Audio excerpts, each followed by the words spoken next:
ونصلي ونسلم على رسوله الكريم اما بعد فاعوذ بالله من الشيطان الرجيم بسم الله الرحمن الرحيم وإن طائفتان من المؤمنين اقتتلوا فأصلحوا بينهما فإن بغت إحداهما على الأخرى فقاتلوا التي تبغي حتى تفيء إلى أمر الله فإن فاءت فأصلحوا بينهما بالعدل وأقسطوا إن الله يحب المقسطين آمنت بالله صدق الله مولانا العظيم۔ سورہ حجرات کی آیت نمبر 9 کی تلاوت کی گئی۔ اللہ تعالیٰ نے ارشاد فرمایا اگر مسلمانوں کے دو گروہ آپس میں لڑ پڑیں تو تم ان میں صلح کرا دو، پھر اگر ان میں سے ایک دوسرے پر زیادتی کرے تو اس زیادتی کرنے والے سے لڑو یہاں تک کہ وہ اللہ کے حکم کی طرف پلٹ آئے، پھر اگر وہ پلٹ آئے تو انصاف کے ساتھ ان میں صلح کرا دو اور عدل کرو، بے شک اللہ عدل کرنے والوں سے محبت فرماتا ہے۔ یہ آیت نمبر 9 کا ترجمہ۔ اس آیت مبارکہ میں اللہ رب العالمین نے مسلمانوں میں صلح کرانے کے فضیلت کو بیان فرمایا اور 2 مرتبہ ارشاد فرمایا فاصلحوا، صلح کرو۔ یہ صلح اللہ کو اتنی پسند ہے کہ اللہ رب العالمین نے قرآن پاک میں بارہا اسے بیان فرمایا اور فرد سے لے کر افراد تک، اجتماع تک، ممالک تک سب کو بیان کیا۔ یہ لڑائیاں بعض دفعہ میاں بیوی سے شروع ہوتی ہیں اور پھر 2 خاندانوں کے درمیان یہ لڑائی بڑھتی چلی جاتی ہے، اس لیے اللہ رب العالمین نے انفرادی یعنی یہ میاں بیوی کی جو لڑائی ہے، کیونکہ اس کی لڑائی سے پھر 2 خاندان آپس میں بٹ جائیں گے، تو اللہ نے اس کے متعلق بھی ارشاد فرمایا قرآن پاک میں وَإِنِ امْرَأَةٌ خَافَتْ مِنْ بَالِهَا نُشُوزًا أَوْ إِعْرَاضًا فَلَا جُنَاحَ عَلَيْهِمَا أَنْ يُصْلِحَا بَيْنَهُمَا صُلْحًا وَالصُّلْحُ خَيْرٌ۔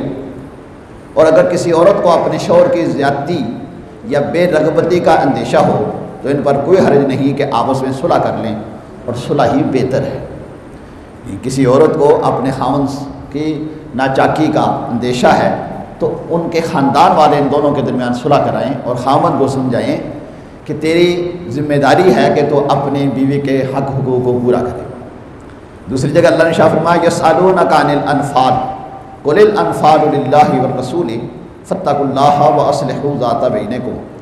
اے محبوب صلی اللہ علیہ وسلم، آپ سے مال غنیمت کے متعلق سوال کرتے ہیں تو آپ فرمائیں غنیمت کے مالوں کا مالک اللہ اور اس کے رسول ہیں، تم اللہ سے ڈرتے رہو اور آپس میں صلح صفائی رکھو۔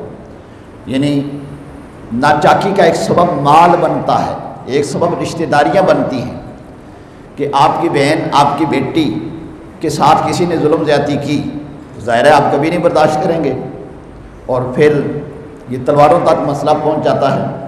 تو اس لیے پہلے میاں بیوی کے جو تعلقات تھے انہیں کہا کہ اسے صلح سے نبھاؤ۔ اب مال کی وجہ سے ناچاکیاں شروع ہوتی ہیں۔ حضرت داتا گنج بخش علی حجویری رحمۃ اللہ تعالی علیہ فرماتے ہیں زر، زن، زمین، یہ 3 چیزیں بائی کو بائی کا دشمن بنا دیتی ہیں۔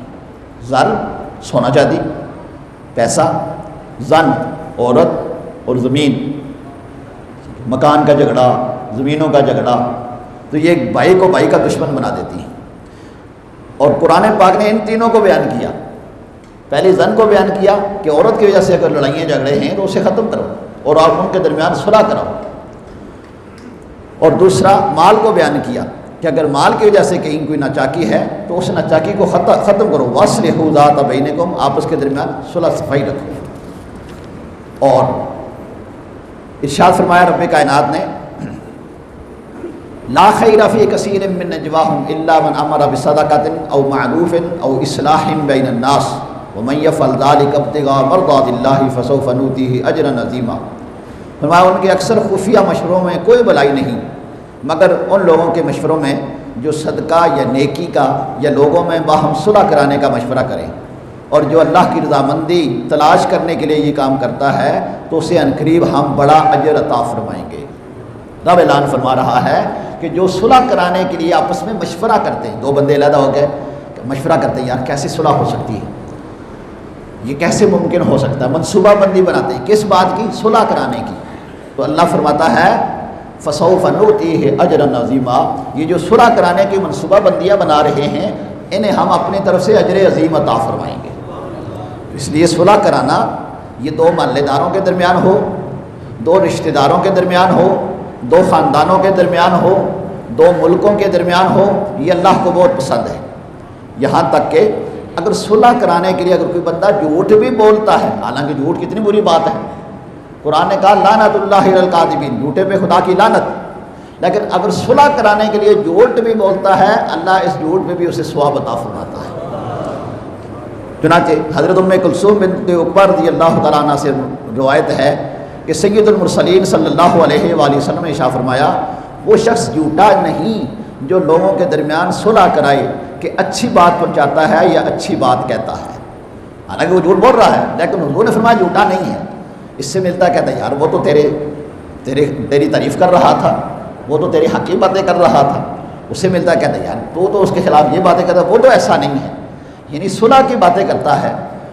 تو اللہ رب العالمین نے اس صلح کی بات کو، اس جھوٹ کو بھی پسند فرمایا۔ اسی طرح حضرت ابو درداء رضی اللہ تعالیٰ عنہ سے روایت ہے کہ رسول اکرم صلی اللہ علیہ وآلہ وسلم نے ارشاد فرمایا کیا میں تمہیں ایسا کام نہ بتاؤں جو درجے میں روزے، نماز، زکوٰۃ سے بھی افضل ہو؟ یہ میں نے حدیث اس کا خلاصہ پہلے بھی بیان کیا تھا۔ صحابہ نے عرض کیا رسول اللہ صلی اللہ علیہ وسلم کیوں نہیں؟ ارشاد فرمائیں، بتائیں وہ کون سی چیز ہے جو روزے، نماز، زکوٰۃ سے بھی زیادہ افضل ہے؟ فرمایا مسلمانوں میں صلح کرا دینا یہ ان سب چیزوں سے افضل والا ہے۔ اللہ اکبر، صلح کا اتنا فائدہ۔ لیکن یہاں ایک بات اور یاد رکھنی ہے۔